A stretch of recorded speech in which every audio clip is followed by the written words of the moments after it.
Call, which I think was on HBO, talked about 2008 crash. One of the end scenes, they were talking with the chairman of the board about the music slowing or the music stopping. And the analyst was saying that right now the music's just slowing, and then if we below these levels, the music will stop. Right now, the music's just slowing, and the tech party is over. I think it was about a month ago or so.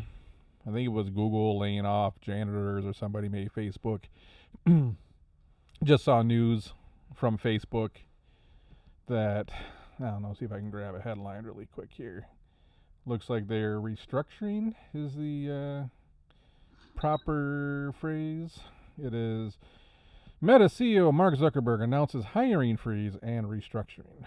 I mean, here we go. Google, Facebook, you're seeing it all over the place. You saw some other tech companies get pummeled in the last 6 months. These are the companies with the fat margins, or the high growth rates, or the big stock prices, or the bunch of VC capital pumped in, the unicorns, $1 billion, $10 billion, $100 billion, blah, blah, blah. It's over. You're watching this fade now. We went from this nice steady rise. In a weird way, COVID's going to be the death of us, right? And not the virus itself, just the repercussions of what happened to the economy in the last 24 months. We don't want to work anymore. We just are looking for money from the government. You know, you had the Google CEO coming out with he had a statement, something along the lines of, don't equate fun with money or money with fun, or something about slashing the entertainment budgets at Google. You got a forking entertainment budget. Do you realize like how disconnected it is from the average steel worker, the person that's making sandwiches at Jimmy John, like the person in a warehouse somewhere, and people out there crying about entertainment budgets? That was how far that bubble went.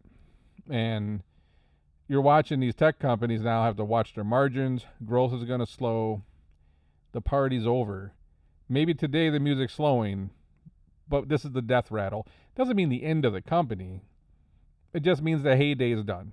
The working, people that were bragging on TikTok saying I only work 5 hours a week and I make $200,000 a year, days are over. I own a handful of recruiting companies. I invested in many other companies. All day I just talk to business owners. What's going to happen in the next 12 months is going to be ugly. If you were quiet quitting and you think the business owner didn't know, they know. They just couldn't afford to get rid of you. Guess who goes first? Those entertainment budgets of these tech companies are gone. The big bonuses, probably gone. The big Wall Street bonuses, probably mostly gone. Somehow Wall Street always finds a way to get their bonuses.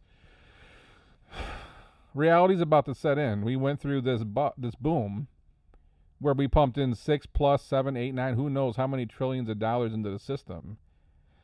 Think about it. If you were an exercise company like Peloton and there's $6 trillion pumped in the economy and you're forced to stay at home and work out, that is the best market Peloton will ever probably see unless we experience the same thing again.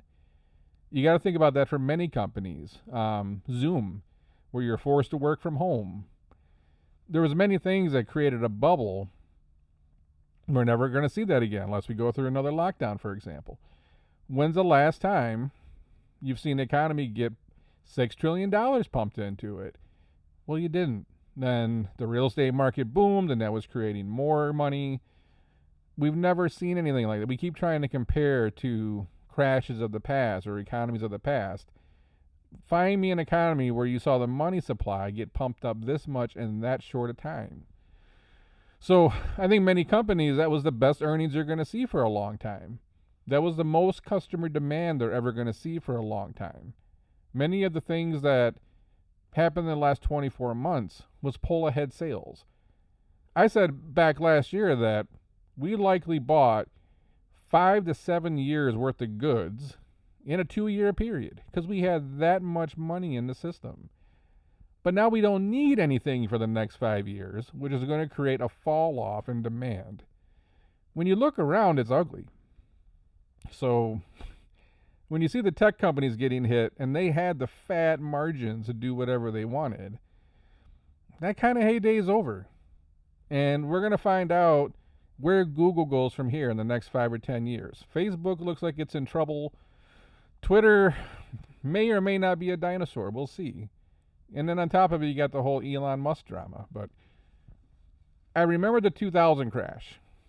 I had to survive that crash and run a business through that crash. I remember the 2008 crash. I had to run companies and survive that crash. I had to get through the COVID crash. And I'm sitting here watching what's going on right now, and the difference in like 2000 and 2008 was, as a society, we were willing to run through brick walls to make it happen. You would work a second job, a third job if you had to feed your family, to keep your house. In 2008, you couldn't even find a MIC job somewhere. Every job was taken. Some people moved back in with their parents. I don't think we're in that environment right now where we'll do whatever we have to do to survive. That's scary, because we've always worked our way out of recessions and crashes. And you see all this stuff happening all the way back to last year when you saw that huge hedge fund crash. We had the warning signs that there was bad things going on. People were taking too big of risks, making too big of bets, thinking that this party was never going to end. The only way it stays this way is if they keep pumping the money in. But they're not. Man, are they even really doing a quantitative tightening right now? I haven't checked the chart in a month. But Powell wasn't doing exactly what he said he was going to do, if I recall correctly. Rates were going up, but you didn't really see them start to ratchet up on the tightening. So if we're here now, and they haven't even started the tightening, what the hell do you think is going to happen in the next quarter or two? Oh, man. It's crazy. I literally have to take a deep breath and say, do we not see the economic tsunami that's coming our way? Energy crisis in Europe, 30-year mortgage rates of 7%, and they're talking about raising rates more.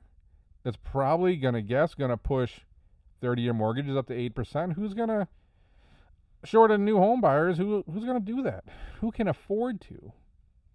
And you look at that, credit card rates, right? Those are variable. Those are going up. If you're carrying a bunch of debt, how much did your payment go up? We're looking at all this, and then unemployment going up, interest rates going up, industries collapsing like housing and mortgages and everything associated with them. The big tech boom that was creating all this wealth and equities. Yeah, the party's over. Music slowing or not, party's over for now. There'll be another boom and there'll be another bust. It's just how long before we get the next boom.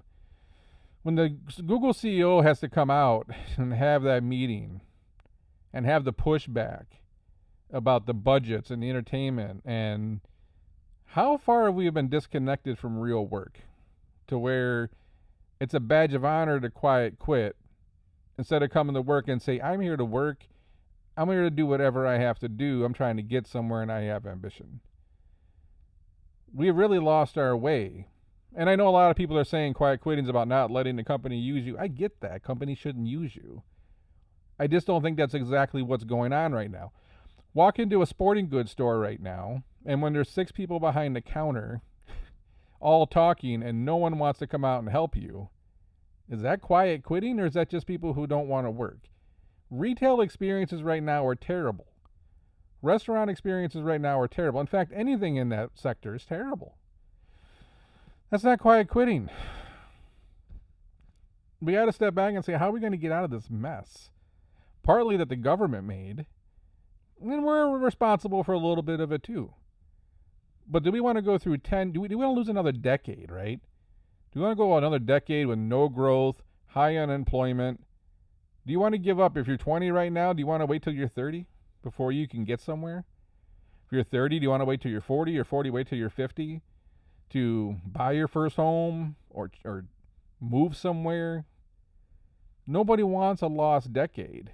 If you were around for 2008, that was that sinking feeling that, oh shit, this is going to suck for a long time. And I think this is just a precursor. When you see these people tightening their belts, you should be concerned. On top of everything else you see going around us, from Russia and Ukraine, what's going on in the UK right now? Are you paying attention? UK is a disaster zone right now. Europe as a whole is a mess. Energy crisis over there. Oil prices are probably going to go up once we start filling the reserve back up. Man, take a step back and say, what's going on right now? Now's not a time to get lazy and make excuses. Now the time is to buckle down and start making things happen, because the next 18 months could be really bumpy. And it's only because we've been so used to how life was the last 24 months. We thought that next check from the government was going to come something, right? But it's not. It's one of those things, like they say, no one's going to save you but yourself. And that's how it's looking. The government's not going to print more money right now. Look how high inflation is. They can't. Is anyone paying attention to this? I don't know. What are your thoughts? Drop a comment below.